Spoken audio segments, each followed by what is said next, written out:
నంది కుడి చేయి కదిలింది. విదారకుడు ధరించి ఉన్న ఖడ్గాన్ని వరలోంచి సర్రున యువతలికి లాగింది. తన పొరపాటు గ్రహించిన విదారకుడు ఆశ్చర్యంతో నోరు తెరిచాడు. నంది చెయ్యి వేగంగా కదిలింది. కత్తి మెరుపులా మెరుస్తూ దూసుకెళ్ళింది. భోజనశాల అటువైపు చివర ఉన్న మూసిన తలుపులో చప్పుడు చేస్తూ పిడిదాకా గుచ్చుకుపోయింది. విదారకుడు తన ఖడ్గం ప్రయాణించిన వైపు చూస్తూ ఉండిపోయిన కళ్ళను నందివైపు మళ్లించాడు. ఆగ్రహం అతని కళ్ళను నెత్తురు గుంటల్లా చేసింది.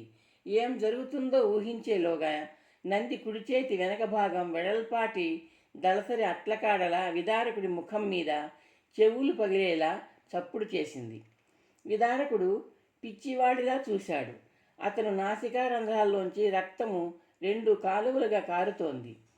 చిట్లి నుజ్జు నుజ్జు అయిపోయిన పెదవుల నుండి ఉబ్బుకుతున్న రక్తంతో కలిసి గెడ్డం మీదుగా కారసాగింది. నాసిక రక్తం. విదారకుడు ముఖాన్ని కిందికి వాల్చాడు. అతని నాలుక కదిలింది. 4 పళ్ళు రక్తంతో తడిసి దానిమ్మ గింజల్లాగా ఎర్రబడిన పళ్ళు నేల మీదకి రాలాయి. బొట్లు బొట్లుగా కారుతున్న నెత్తురు నేలరాలిన పళ్ళ మీద పడుతోంది. భయంకరంగా మారిన ముఖాన్ని పైకెత్తి నందిని మింగేసేలా చూశాడు విదారకుడు. నంది చూపులు అతని చూపుల్ని లాగిపట్టాయి. నంది కాలు ఏనుగు తొండంలా పైకి లేచింది. విదారకుడు ఛాతీ మీద సమ్మెటలా తాకింది. విదారకుడు వెల్లకిలా పడిపోయాడు. నంది దగ్గరగా నడిచి చెట్టు బోదెలో ఉన్న అతని శరీరానికి 2 వైపులా కాళ్ళు ఉంచి నిల్చుని తలవాల్చి అతని ముఖంలోకి చూశాడు. అపరంజి లాంటి అబలలను అసహాయులను కష్టపెట్టి పీడించడానికి భగవంతుడు నీకు ఈ చేతులు ఇవ్వలేదు. నువ్వు దుర్వినియోగం చేస్తున్న చేతుల్ని నిరుపయోగంగా మార్చేస్తాను. విదారకుడి పెదవులు కదిలాయి. నెత్తురు బుడగలుగా వెలికి వచ్చింది. అర్థం లేని అర్థం కాని శబ్దాలు అతని నోట్లోంచి వెలువడుతున్నాయి. వద్దన్నట్టు చేతుల్ని అటూ ఇటూ ఊపసాగాడు. భయంతో నిన్న కళ్ళు నందిని ప్రార్థిస్తున్నాయి. నంది మాట్లాడకుండా కిందికి వంగాడు. విదారకుడు చేతుల్ని 2 చేతులతో బిగించాడు. మణికట్ల దగ్గర ఎముకలు ఒరిపిడిగా చప్పుడు చేశాయి. నంది పట్టులో ఇరుక్కున్న విదారకుడు చేతులు పురెక్కిస్తున్న తాళలా మెలిదిరుగుతున్నాయి. విదారకుడు భయంకరంగా అరుస్తున్నాడు. బలిసిన భుజాల దగ్గర ఎముకలు పెళ్ళుమన్నాయి. నంది చేతుల్ని వదిలేశాడు. పురి వదులైన తాళల్లా అవి నేల మీదికి వాలిపోయాయి. విదారకుడు అరవడం లేదు. బరువుగా ఊపిరి పీల్చుకుంటున్నాడు. దున్నలాంటి మల్ల యోధుల్ని అదుపులో పెట్టుకుని బలహీనుల మీద ప్రతాపం చూపించే నాయకుడు బాధ భరించలేక స్పృహ తప్పాడు. భోజనశాల ఉన్నట్టుండి హర్షధ్వానాలతో కరతళాల ధ్వానాలతో మారుమ్రోగింది. ఆరగించడం మర్చిపోయిన వ్యక్తులు ఎంగిలి చేత్తో చప్పట్లు కడుతున్నారు. నంది వంగి విదారకుడి కాళ్లను పట్టుకుని బరబరా గుమ్మం వైపు లాక్కెళ్ళాడు. గుమ్మం పక్కగా ఆవరణలో అతన్ని పడవేసి లోపలికి వచ్చాడు. అతన్ని చూసి భోక్తలు విదారకుడి తొత్తుల్ని కాళ్ళు పట్టి మొరటుగా గుమ్మం వైపు లాక్కు వస్తున్నారు. నంది అపరంజి వైపు చూశాడు. ఆమె కళ్ళు నోరు తెరుచుకునే ఉన్నాయి. వడ్డించే వ్యక్తులు గుంపులుగా ఆమె వెనుక నిలుచుని నందివైపు విచిత్రంగా చూస్తున్నారు. అమ్మా, ఈ దరిద్రులు ఇంక నీ జోలికి రారు. ఇక నుండి వాడి కొంపకు నైవేద్యం పంపకు. నాయనా, దేవుడిలా వచ్చావు. అపరంజి కంఠం వణికింది. నువ్వు నీ సహాయకులు ఆత్మరక్షణ ఉపాయాలు నేర్చుకోండి. అపరంజి బలహీనంగా నవ్వింది. వాళ్ళను నువ్వు చూశావుగా, వాళ్ళది ఏనుగుల బలం. ఎదిరించగలమా? ఉపాయాలు నేర్చుకోండి అన్నాను. వాటికి బలం అవసరం లేదు. ఉదాహరణకి సలసల కాగిన నూనె, ఎర్రగా కాలిన కాడలు, కనీసం తెరులుతున్న నీళ్లు, బొగ్గులు కాలిన నిప్పులు, దూరం నుండి నిప్పుల వర్షం, తైల వర్షం. అవునవును భోజనశాలలో ఉన్న ఎన్నో కంఠాలు అరిచాయి. ముందు కడుపారా భోంచేయి నాయనా, అపరంజి అంది. తప్పకుండా అమ్మ, ఆ యోధగ్రేసరుల పుణ్యం. ఆకలి రెట్టింపయింది. నంది చిన్నగా నవ్వాడు. చేతులు కడుక్కో నాయనా, మురికి వెధవల్ని ముట్టుకున్నావు, అపరంజి అంది. నంది అవునన్నట్లు తల ఆడించి అక్కడి నుంచి కదిలాడు.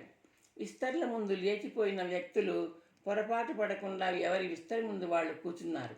నంది ముందున్న విస్తరిని తీసివేసి కొత్త విస్తరి వేసి సరికొత్తగా సహస్తాలతో అపరంజి వడ్డించింది. భోజనం ముగించి నంది అపరంజికి 2 వరహాలు ఇవ్వబోయాడు. అపరంజి తల అడ్డంగా ఊపింది. వద్దు నాయన, సమయానికి దేవుళ్ళ ఆదుకున్నారు. నీకు అన్నం అమ్ముకోను, నేను ధర్మాన్ని అమ్ముకోను, నంది చిరునవ్వుతో అన్నాడు. అపరంజి అర్థం కానట్లు చూసింది. భోజనాలు ముగించిన వాళ్ళందరూ ఆ ఇద్దరి చుట్టూ చేరారు. బలవంతుడు బలహీనుణ్ణి ఆదుకోవాలి, ధనవంతుడు ధనహీనుణ్ణి ఆదుకోవాలి. శక్తి ఉన్నవాడు శక్తి లేని వాళ్ళ కోసం తన శక్తిని ఉపయోగించాలి, అధర్మాన్ని ఎదిరించాలి. అది ధర్మం. నేను శారీరకంగా శక్తి ఉన్నవాడిని, ఆ శక్తి దేవుడిచ్చింది. ఉన్న వస్తువును దానం చేసినట్టు మనిషి తోటి మానవుల కోసం తన శక్తిని దానం చేయాలి. నేను చేసింది వీరోచిత కార్యం, అది నా ధర్మం. దానికి ప్రతిఫలం తీసుకుంటే ధర్మాన్ని అమ్ముకున్నట్టే. నంది ఎడమ చేత్తో అపరంజి చేతిని పట్టుకుని కుడి చేత్తో నాణేలను ఉంచాడు. ఇంతమంది ఉన్నాం, విదారకుడి ఆగడాలను అణచలేకపోయాం. ఎక్కడి నుండో ఊడిపడిన ఈ యువకుడు ఆ పని చేశాడు. మాధవుడు మానవ రూపంలో సాయం చేస్తాడన్నది నిజం, విదారకుడి మీద తిరగబడిన వృద్ధుడు అన్నాడు. చూశారా, ఆనందంలో అన్నీ మర్చిపోయాను. అపరంజి అంది. నీ పేరేమిటి నాయనా? నంది.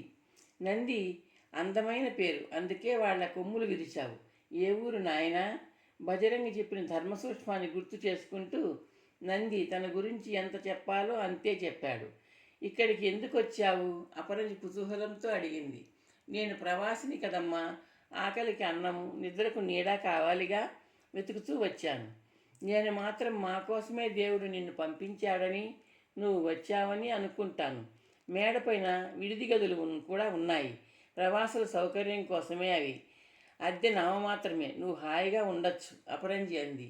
సంకోచించకుండా ఉండు నాయన, నువ్వు ఇక్కడున్నావని తెలిస్తే ఆ విదారకుడు ఇటువైపు కన్నెత్తి చూడడు, వృద్ధుడు అన్నాడు. అవును, ఈ తాత చెప్పింది నిజమే. విదారకుడు అతగాడి సేవకులు కుంటుతూ పడుతూ లేస్తూ మూలుగుతూ వెళ్ళిపోయారు. ఇంకా ఇటువైపు చచ్చినా రానే రామంటూ కబంధుడు విదారకుడితో అంటుంటే విన్నాను. అప్పుడే లోపలికి పరిగెట్టుకుంటూ వచ్చిన ద్వారపాలకుడు అన్నాడు, డప్పు మీద ఉత్సాహంగా ఒక దెబ్బ వేస్తూ. రా నాయన, మేడ మీద నీ విడిది చూపిస్తాను. ఒక పగలు, ఒక రాత్రి, ఒక పరహా మాత్రమే.